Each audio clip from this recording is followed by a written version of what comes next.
ನಮಸ್ಕಾರ, ನೀವು ನೋಡ್ತಾ ಇದ್ದೀರಾ ಸುಮನ್ ಟಿವಿ ಕನ್ನಡ. ನಾನು ಮಹೇಶ್ ದಂಡು.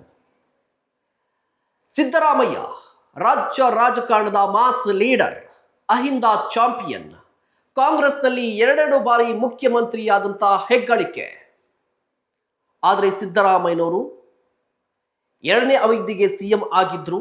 ಈ ಹಿಂದಿನ ಸಿದ್ದರಾಮಯ್ಯನವರಾಗಿ ಉಳಿದುಕೊಂಡಿಲ್ಲ.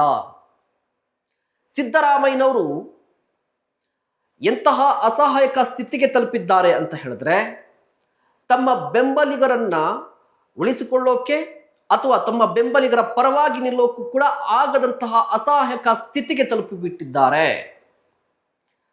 ಸಿದ್ದರಾಮಯ್ಯನವರು ಸ್ಟ್ರಾಂಗ್ ಯಾಕೆ? ಅಹಿಂದ ಚಾಂಪಿಯನ್. ಸಿದ್ದರಾಮಯ್ಯನವರ ಈ ಹಿಂದೆ ಅಹಿಂದ ಬೆಂಬಲ ಇತ್ತು. ಆ ಅಹಿಂದ ಬೆಂಬಲಕ್ಕೆ ಕಾರಣ ಸಮುದಾಯವಾರು ನಾಯಕರು. ಬಟ್ ಆ ಸಮುದಾಯವಾರು ನಾಯಕರೇ ಈಗ ಸಿದ್ದರಾಮಯ್ಯನವರಿಂದ ದೂರ ಸರಿತಿದ್ದಾರಾ?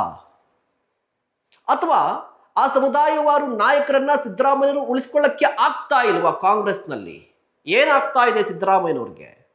ಸಿದ್ದರಾಮಯ್ಯನವರು ಸೈಲೆಂಟ್ ಆಗಿ ಅಸಹಾಯಕರಾಗಿರೋದು ಯಾಕೆ? ಮಾತನಾಡ್ತಾ ಹೋಗೋಣ. ಕಂಪ್ಲೀಟ್ ಆಗಿ ವಿಡಿಯೋ ನೋಡಿ. ಅದಕ್ಕೂ ಮುನ್ನ ನೀವಿನ್ನೂ ನಮ್ಮ ಚಾನಲ್ ಅನ್ನ ಸಬ್ಸ್ಕ್ರೈಬ್ ಮಾಡಿಲ್ಲ ಅಂದ್ರೆ ದಯವಿಟ್ಟು ಈ ಕೂಡಲೇ ಸಬ್ಸ್ಕ್ರೈಬ್ ಮಾಡಿ. For business and personal promotions in Suman TV Kannada, please contact 9686376663. ವೀಕ್ಷಕರೇ, ಸಿದ್ದರಾಮಯ್ಯನವರ ರಾಜಕೀಯ ಜೀವನವನ್ನು ಒಮ್ಮೆ ನೋಡ್ಕೊಂಡು ಬನ್ನಿ. ಜನತಾ ಪಾರ್ಟಿ, ಜೆಡಿಎಸ್ ರಾಜ್ಯಾಧ್ಯಕ್ಷರು, ಅಹಿಂದ ಹೋರಾಟ.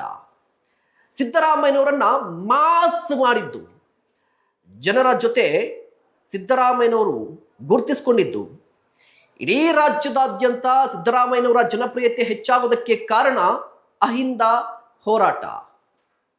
ಹುಬ್ಬಳ್ಳಿಯಲ್ಲಿ ನಡೆದಂತ ಅಹಿಂದ ಹೋರಾಟ ಸಿದ್ದರಾಮಯ್ಯನವರಿಗೆ ಒಂದು ದೊಡ್ಡ ಟರ್ನಿಂಗ್ ಪಾಯಿಂಟ್. ಕೇವಲ ರಾಜಕಾರಣಿಯಾಗಿದ್ದಂತಹ ಸಿದ್ದರಾಮಯ್ಯವರನ್ನ ಜನಪ್ರಿಯ ನಾಯಕರನ್ನಾಗಿಸಿದ್ದು, ಮಾಸ್ ಲೀಡರ್ ಅನ್ನಾಗಿಸಿದ್ದು ಈ ಅಹಿಂದ ಸಮುದಾಯ. ಇದಕ್ಕೆ ಕಾರಣ ಸಿದ್ದರಾಮಯ್ಯನವರ ಜೊತೆಗಿದ್ದಂತಹ ನಾಯಕರು. ಅಹಿಂದ, ಅಲ್ಪಸಂಖ್ಯಾತ, ಹಿಂದುಳಿದ, ದಲಿತ, ಈ ಸಮುದಾಯ ಸಿದ್ದರಾಮಯ್ಯನವರನ್ನ ಒಪ್ಕೊಂಡಿದ್ದು, ಎತ್ತಿ ಮೆರೆಸಿದ್ದು ಎಲ್ಲದಕ್ಕೂ ಕಾರಣ ಆಯಾ ಸಮುದಾಯದ ನಾಯಕರು ಸಿದ್ದರಾಮಯ್ಯನವರ ಜೊತೆಗಿದ್ರು. ಅಲ್ಪಸಂಖ್ಯಾತರು ಅಂತ ಬಂದಾಗ ಸಿಎಂ ಇಬ್ರಾಹಿಂ, ಜಮೀರ್ ಅಹ್ಮದ್ ಖಾನ್, ನಜೀರ್, ಆಯಾ ಸಮುದಾಯವನ್ನ, ಅಲ್ಪಸಂಖ್ಯಾತ ಸಮುದಾಯವನ್ನು ಪ್ರತಿನಿಧಿಸುವಂತಹ ಅಥವಾ ಅಲ್ಪಸಂಖ್ಯಾತ ಸಮುದಾಯ ಒಪ್ಪಿಕೊಂಡಿರುವಂತಹ ನಾಯಕರು ಸಿದ್ದರಾಮಯ್ಯನವರ ಜೊತೆಗೆ ಇರ್ತಾ ಇದ್ರು. ಹಿಂದುಳಿದ ವರ್ಗ ಅಂತ ಹೇಳಿದ್ರೆ ಆಲ್ರೆಡಿ ಸಿದ್ದರಾಮಯ್ಯನವರು ಕುರುಬ ಸಮುದಾಯಕ್ಕೆ ಸೇರ್ತಾರೆ. ಸೊ ಹಿಂದುಳಿದ ವರ್ಗದ ಎಲ್ಲಾ ಜಾತಿಯ ನಾಯಕರು ಕೂಡ ಸಿದ್ದರಾಮಯ್ಯನವರ ಜೊತೆಗಿದ್ರು. ಕುರುಬ ಸಮುದಾಯದ ಆಲ್ಮೋಸ್ಟ್ ಎಲ್ಲ ನಾಯಕರು ಕೂಡ ಸಿದ್ದರಾಮಯ್ಯನವರ ಪರವಾಗಿದ್ರು. ಇನ್ನು ದಲಿತ ಸಮುದಾಯಕ್ಕೂ ಬಂದರೂ ಕೂಡ ಸತೀಶ್ ಜಾರಕಿಹೊಳಿ, ಹೀಗೆ ಒಂದಿಷ್ಟು ನಾಯಕರು, ಎಚ್ ಸಿ ಮಹದೇವಪ್ಪ, ಎಲ್ಲರೂ ಕೂಡ ಸಿದ್ದರಾಮಯ್ಯನವರ ಪರವಾಗಿದ್ರು. ಸಮುದಾಯವಾರು ನಾಯಕರು ಸಿದ್ದರಾಮಯ್ಯನವರು ಪರವಾಗಿದ್ದ ಕಾರಣಕ್ಕಾಗಿ ಅಥವಾ ಅಹಿಂದ ಸಮುದಾಯವನ್ನು ಪ್ರತಿನಿಧಿಸುವಂತಹ ಈ ಸೆಕೆಂಡ್ ಲೈನ್ ಲೀಡರ್ಸ್, ಆ ಸಮುದಾಯದ ದೊಡ್ಡ ದೊಡ್ಡ ನಾಯಕರು ಸಿದ್ದರಾಮಯ್ಯನವರ ಬೆನ್ನಿಗೆ ನಿಂತ ಕಾರಣಕ್ಕಾಗಿ ಇಡೀ ಅಹಿಂದ ಸಮುದಾಯ ಸಿದ್ದರಾಮಯ್ಯನವರನ್ನ ಬೆಂಬಲಿಸಿತು. ಸಿದ್ದರಾಮಯ್ಯನವರು ಕಾಂಗ್ರೆಸ್ಗೆ ವಲಸಿಗರಾಗಿದ್ರೂ ಕೂಡ ಯಾವ ಕಾರಣಕ್ಕೆ ಎರಡೆರಡು ಬಾರಿ ಸಿಎಂ ಆದ್ರು ಅಂತ ಹೇಳಿದ್ರೆ ಈ ಅಹಿಂದ ಸಮುದಾಯ, ಅಹಿಂದ ನಾಯಕರು ಬೆನ್ನ ಹಿಂದೆ ಇದ್ದ ಕಾರಣಕ್ಕಾಗಿ ಅವರು 2 ಬಾರಿ ಸಿಎಂ ಆಗಿದ್ದು. ನೋಡಿ, 2023 ರಾಜ್ಯ ವಿಧಾನಸಭಾ ಚುನಾವಣೆ ಆದ ನಂತರ ಸಿದ್ದರಾಮಯ್ಯನವರಿಗೆ ಪೈಪೋಟಿ ಕೊಟ್ಟಿದ್ದು ಡಿ ಕೆ ಶಿವಕುಮಾರ್ ಸಿಎಂ ರೇಸ್ನಲ್ಲಿ. ಸಿದ್ದರಾಮಯ್ಯನವರು ಸಿಎಂ ಆಗ್ಲಿಕ್ಕೆ ಕಾರಣ ಏನು ಅಂತ ಹೇಳಿದ್ರೆ ಶಾಸಕರ ವಿಶ್ವಾಸ. ರಾಜಕೀಯದಲ್ಲಿ ವಿಶ್ವಾಸದ ಆಟ ತುಂಬಾ ನಡೆಯುತ್ತೆ. ಸಿದ್ದರಾಮಯ್ಯನವರು ಶಾಸಕರ ಬೆಂಬಲವನ್ನ ಪಡೆದಿದ್ರು. ಇದೇ ಕಾರಣಕ್ಕಾಗಿ ಸಿದ್ದರಾಮಯ್ಯನವರು ಸಿಎಂ ಆದ್ರು. ಅದಾದ ನಂತರ ಡಿ ಕೆ ಶಿವಕುಮಾರ್ ಪದೇ ಈ ಸಿಎಂ ಮ್ಯೂಸಿಕಲ್ ಚೇರ್ ಅನ್ನ ಆಡ್ತಾ ಇದ್ದಂತಹ ಸಂದರ್ಭದಲ್ಲಿ ಪದೇ ಸಿದ್ದರಾಮಯ್ಯನವರು ಯಾಕೆ ಗೆಲ್ತಾ ಇದ್ರು ಅಂತ ಹೇಳಿದ್ರೆ ಅವರ ಹಿಂದೆ ಇದ್ದಂತಹ ಕೋಟೆ ತುಂಬಾ ಗಟ್ಟಿಯಾಗಿತ್ತು. ಸಮುದಾಯವಾರು ನಾಯಕರು ಅವರು ಹಿಂದೆ ನಿಂತಿದ್ರು. ಲಿಂಗಾಯತ ಸಮುದಾಯಕ್ಕೆ ಬಂದ್ರೆ ಎಂ ಬಿ ಪಾಟೀಲ್ರು, ಎಚ್ ಕೆ ಪಾಟೀಲ್ರು. ಕುರುಬ ಸಮುದಾಯ ಸಿದ್ದರಾಮಯ್ಯನವರೇ. ಅಲ್ಪಸಂಖ್ಯಾತ ಜಮೀರ್ ಅಹ್ಮದ್ ಖಾನ್ ಅವರು ಸದ್ಯ ರಾಜ್ಯದಲ್ಲಿ ಅಲ್ಪಸಂಖ್ಯಾತರ ಅತಿದೊಡ್ಡ ನಾಯಕರು, ಮುಸ್ಲಿಂ ಸಮುದಾಯದ ಅತಿದೊಡ್ಡ ನಾಯಕ. ಅವರ ಜನಪ್ರಿಯತೆ ಈಗ ನೋಡ್ತಾ ಇದ್ರೆ ಗೊತ್ತಾಗ್ತಾ ಇರುವಂಥದ್ದು ಏನು ಅಂತ ಹೇಳಿದ್ರೆ ಮುಸ್ಲಿಂ ಸಮುದಾಯ ಇಡೀ ಮುಸ್ಲಿಂ ಸಮುದಾಯದ ಯುವಕರು ಜಮೀರ್ ಅಹ್ಮದ್ ಖಾನ್ ಪರವಾಗಿ ನಿಂತಿದೆ. ದಲಿತರ ವಿಚಾರಕ್ಕೆ ಬರೋದಾದ್ರೆ ಸತೀಶ್ ಜಾರಕಿಹೊಳಿ, ವಾಲ್ಮೀಕಿ ಸಮುದಾಯ, ಇತ್ತೀಚೆಗೆ ಡಾಕ್ಟರ್ ಜಿ ಪರಮೇಶ್ವರ್ ಅವರು, ಹೀಗೆ ಆಯಾ ಸಮುದಾಯವನ್ನು ಪ್ರತಿನಿಧಿಸುವಂತಹ ಎಲ್ಲಾ ನಾಯಕರು ಕೂಡ ಸಿದ್ದರಾಮಯ್ಯರ ಪರವಾಗಿದ್ರು. ಒಕ್ಕಲಿಗ ಸಮುದಾಯವನ್ನು ಕೂಡ ಕೃಷ್ಣ ಬೈರೇಗೌಡರು ಒಕ್ಕಲಿಗ ಸಮುದಾಯದಿಂದ ಬರೋದಾದ್ರೆ, ಸೊ ಈ ಸಮುದಾಯವಾರು ನಾಯಕರು ಸಿದ್ದರಾಮಯ್ಯರ ಪರವಾಗಿದ್ರು. ಕೆ ಎನ್ ರಾಜಣ್ಣ ಎಲ್ಲರೂ ಕೂಡ. ಇದೇ ಕಾರಣಕ್ಕಾಗಿ ಡಿ ಕೆ ಶಿವಕುಮಾರ್ ಅವರು ಸಿಎಂ ಆಗ್ಲಿಕ್ಕೆ ಕಷ್ಟ ಆಗ್ತಾ ಇತ್ತು.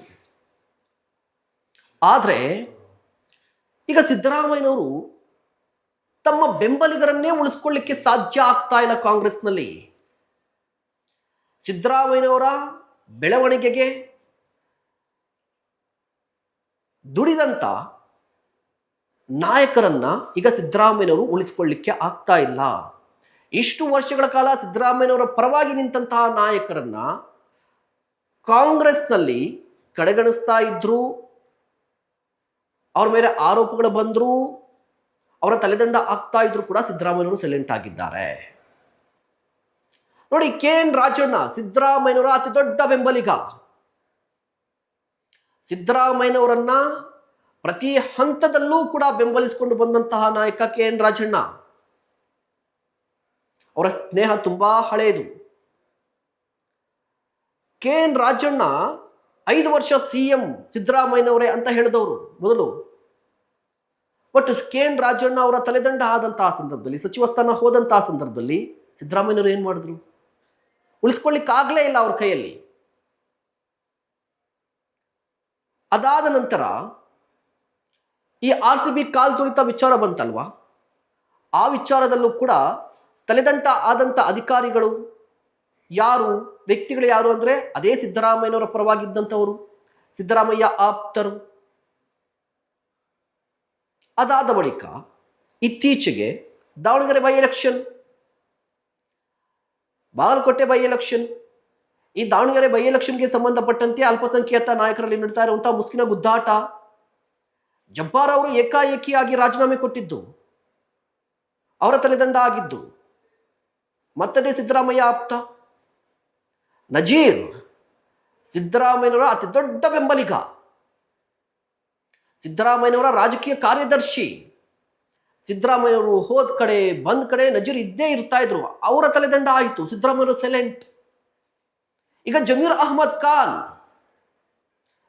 ಅಹ್ಮದ್ ಖಾನ್ರನ್ನ ಸಚಿವ ಸ್ಥಾನದಿಂದ ಕೆಳಗಿಳಿಸಬೇಕು, ಪಕ್ಷ ವಿರೋಧಿ ಚಟುವಟಿಕೆಯನ್ನು ನಡೆಸಿಬಿಟ್ಟಿದ್ದಾರೆ, ಫಂಡಿಂಗ್ ಮಾಡಿಬಿಟ್ಟಿದ್ದಾರೆ, ಪ್ರಚಾರ ಮಾಡಲಿಲ್ಲ ಅಂತ ಆರೋಪಗಳು ಬಂದರೂ ಕೂಡ ಗಟ್ಟಿಯಾಗಿ ಜಮೀರ್ ಅಹ್ಮದ್ ಖಾನ್ ಪರವಾಗಿ ಸಿದ್ದರಾಮಯ್ಯನವರು ಮಾತನಾಡ್ತಾನೆ ಇಲ್ಲ. ಹಾಗೆ ನೋಡಿದ್ರೆ ಜಮೀರ್ ಅಹ್ಮದ್ ಖಾನ್ ಕೇರಳಕ್ಕೆ ಹೋಗಿದ್ದು ಸಿದ್ದರಾಮಯ್ಯನವ್ರಿಗೆ ಗೊತ್ತಿತ್ತು. ಬಾಗಲಕೋಟೆಯಲ್ಲಿ 2 ದಿನ ಜಮೀರ್ ಅಹ್ಮದ್ ಖಾನ್ ಪ್ರಚಾರ ನಡೆಸಿದ್ದು ಸಿದ್ದರಾಮಯ್ಯನವ್ರಿಗೆ ಗೊತ್ತಿತ್ತು. ಆದ್ರೂ ಕೂಡ ಜಮೀರ್ ಅಹ್ಮದ್ ಖಾನ್ ಪರವಾಗಿ ಸಿದ್ದರಾಮಯ್ಯನವರು ನಿಲ್ತಾ ಇಲ್ಲ.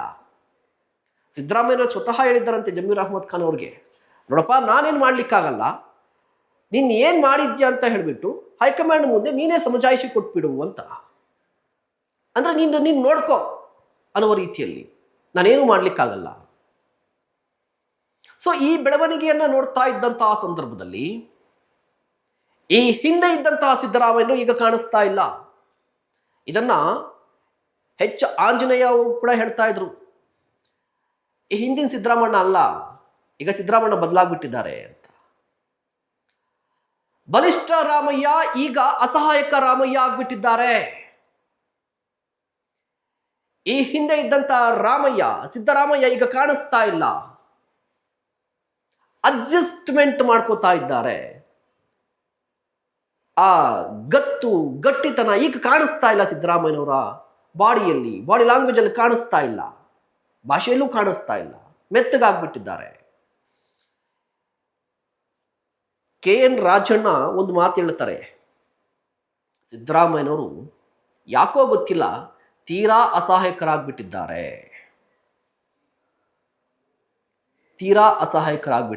ಅಂತ. ಸೊ ಇದೇ ಕಾರಣಕ್ಕೆ ಹೇಳ್ತಾ ಇರೋದು, ಬಲಿಷ್ಠ ರಾಮಯ್ಯ ಅಲ್ಲ, ಅಸಹಾಯಕ ರಾಮಯ್ಯ. ಸಿದ್ದರಾಮಯ್ಯ ಈ ಹಿಂದಿನಂತೆ ಇಲ್ಲ, ಸಿದ್ದರಾಮಯ್ಯ ಈಗ ಮೆತ್ತಗಾಗಿದ್ದಾರೆ. ಸಿದ್ದರಾಮಯ್ಯ ಈಗ ಅಹಿಂದ ನಾಯಕರ ಪರವಾಗಿ ನಿಲ್ತಾ ಇಲ್ಲ. ಯಾರು ತಮ್ಮ ಬೆಂಬಲಕ್ಕೆ ನಿಂತಿದ್ರೋ ಆ ನಾಯಕರ ಬೆಂಬಲಕ್ಕೆ ಸಿದ್ದರಾಮಯ್ಯನವರು ಬರ್ತಾ ಇಲ್ಲ, ಉಳಿಸ್ಕೊಳ್ಳುವಂಥ ಪ್ರಯತ್ನನೇ ಮಾಡ್ತಾ ಇಲ್ಲ ಅಂತ ಹೇಳಿ. ಮತ್ತೊಂದು ಇಂಟ್ರೆಸ್ಟಿಂಗ್ ಟಾಪಿಕ್ ಏನು ಅಂತ ಹೇಳಿದ್ರೆ, ಸತೀಶ್ ಜಾರಕಿಹೊಳಿಯವರು ಕೂಡ ಸಿದ್ದರಾಮಯ್ಯನವರಿಂದ ಅಂತರವನ್ನು ಕಾಯ್ದುಕೊಳ್ತಾ ಇದ್ದಾರಂತೆ. ಸತೀಶ್ ಜಾರಕಿಹೊಳಿ ಕೂಡ, ಅದಕ್ಕೆ ನಾನಾ ರೀತಿಯ ಕಾರಣಗಳಿದೆ. ಮುಂದಿನ ಅಹಿಂದ ನಾಯಕ ಯಾರು ಅಂತ ಹೇಳಿದ್ರೆ ಯತೀಂದ್ರ ಸಿದ್ದರಾಮಯ್ಯ ಹೇಳಿದ್ರು. ಸಿದ್ದರಾಮಯ್ಯನವರ ನಂತರ ಸತೀಶ್ ಜಾರಕಿಹೊಳಿ ಅಹಿಂದ ನಾಯಕ ಅಂತ ಹೇಳಿ. ಉತ್ತರಾಧಿಕಾರಿ ಯಾರು? ಸಿದ್ದರಾಮಯ್ಯನವರ ಉತ್ತರಾಧಿಕಾರಿ ಸತೀಶ್ ಜಾರಕಿಹೊಳಿ ಅಂತ. ಬಟ್ ಅಂತಹ ಸತೀಶ್ ಜಾರಕಿಹೊಳಿ ಕೂಡ ಈಗ ಸಿದ್ದರಾಮಯ್ಯನವರಿನಿಂದ ಅಂತರವನ್ನ ಕಾಯ್ದುಕೊಳ್ತಾ ಇದ್ದಾರಂತೆ. ಇದು ಕಾಂಗ್ರೆಸ್ ಪಕ್ಷದಲ್ಲೇ ನೈರಿತಾ ಇರುವಂತಹ ಗೊಂದಲ. ಮುಖ್ಯವಾಗಿ ಈ ಅಹಿಂದ ಕೋಟೆ ಏನಿತ್ತಲ್ವ, ಆ ಕೋಟೆಯಲ್ಲಿ ಒಂದು ಗೊಂದಲ ಉಂಟಾಗ್ಬಿಟ್ಟಿದೆ. ಕಾಂಗ್ರೆಸ್ ಪಕ್ಷದ ಮೂಲಗಳೇ ಹೇಳ್ತಾ ಇದೆ, ಇಲ್ಲ ಯತೀಂದ್ರ ಸಿದ್ದರಾಮಯ್ಯನವರು ಜೊತೆಯಲ್ಲಿದ್ದೇ ಇರ್ತಾರೆ. ಬಟ್ ಈ ಹಿಂದೆ ಯತೀಂದ್ರ ಸಿದ್ದರಾಮಯ್ಯವರು ಹೇಳಿಕೆಯನ್ನು ಕೊಟ್ಟಿದ್ರಲ್ವ, ಸತೀಶ್ ಜಾರಕಿಹೊಳಿ ಉತ್ತರಾಧಿಕಾರಿ ಅಂತ ಹೇಳಿ, ಆ ರೀತಿಯಾಗಿ ನಡೀತಾ ಇಲ್ಲ. ಸಿದ್ದರಾಮಯ್ಯನವರಿಂದ ಸತೀಶ್ ಜಾರಕಿಹೊಳಿ ಒಂದಿಷ್ಟು ಕೂಡ ಅಂತರವನ್ನು ಕಾಯ್ದುಕೊಂಡಿದ್ದಾರೆ, ಸ್ವಲ್ಪ ದೂರ ಸರಿತಾ ಇದ್ದಾರೆ ಅಂತ ಹೇಳಿ. ಅದಕ್ಕೆ ಬೇಜಾನ್ ರೀಸನ್ಸ್ ಇರ್ಬೋದು. KPCC ಅಧ್ಯಕ್ಷ ಸ್ಥಾನದ ಮೇಲೆ ಸತೀಶ್ ಜಾರಕಿಹೊಳಿ ಕಣ್ಣಿಟ್ಟಾಗ ಸಿದ್ದರಾಮಯ್ಯನವರು ಬೆಂಬಲವಾಗಿ ನಿಲ್ಲಲಿಲ್ಲ. ಅಂದರೆ ಸ್ಟ್ರಾಂಗ್ ಆಗಿ ಕೊಡಿ, ಆಯಿತು 2 ವರ್ಷ ಆಯ್ತಲ್ವಾ, ಲೋಕಸಭಾ ಚುನಾವಣೆ ಆಯ್ತಲ್ವಾ ಅನ್ನೋ ರೀತಿಯಲ್ಲಿ ಏನು ಮಾತನಾಡಲಿಲ್ಲ. ಮೀಸಲಾತಿ ಹೋರಾಟ, ಜಾತಿ ಗಣತಿ, ಸಿದ್ದರಾಮಯ್ಯನವರ ಕನಸಿನ ಕೂಸು ಜಾತಿ ಗಣತಿ, ಅದ್ರ ಬಗ್ಗೆಯೂ ಕೂಡ ಒಂದು ಗಟ್ಟಿ ನಿರ್ಧಾರಕ್ಕೆ ಬರ್ತಾ ಇಲ್ಲ. ಒಳ ಮೀಸಲಾತಿ ಮಾಡೇ ಮಾಡ್ತೀನಿ ಅಂತ ಸಿದ್ದರಾಮಯ್ಯನವರು ಹೇಳಿದರು, ಬಟ್ ಅದ್ರ ಬಗ್ಗೆಯೂ ಕೂಡ ವಿಳಂಬ ಧೋರಣೆ. ಸೊ ಒಟ್ಟಾರೆಯಾಗಿ ಸಿದ್ದರಾಮಯ್ಯನವರು ಈಗ ಈ ಹಿಂದಿನಂತಿಲ್ಲ, ಅವರು ಬಲಿಷ್ಠ ರಾಮಯ್ಯ ಅಲ್ಲ, ಅಸಹಾಯಕ ರಾಮಯ್ಯ ಆಗಿದ್ದಾರೆ. ನಿಮ್ಗೇನನ್ಸುತ್ತೆ? ದಯವಿಟ್ಟು ಕಮೆಂಟ್ ಮಾಡಿ. ಇಂತಹ ಮತ್ತಷ್ಟು ಕಂಟೆಂಟ್ಗಾಗಿ ನೋಡ್ತಾ ಇರಿ ಸುಮನ್ ಟಿವಿ ಕನ್ನಡ.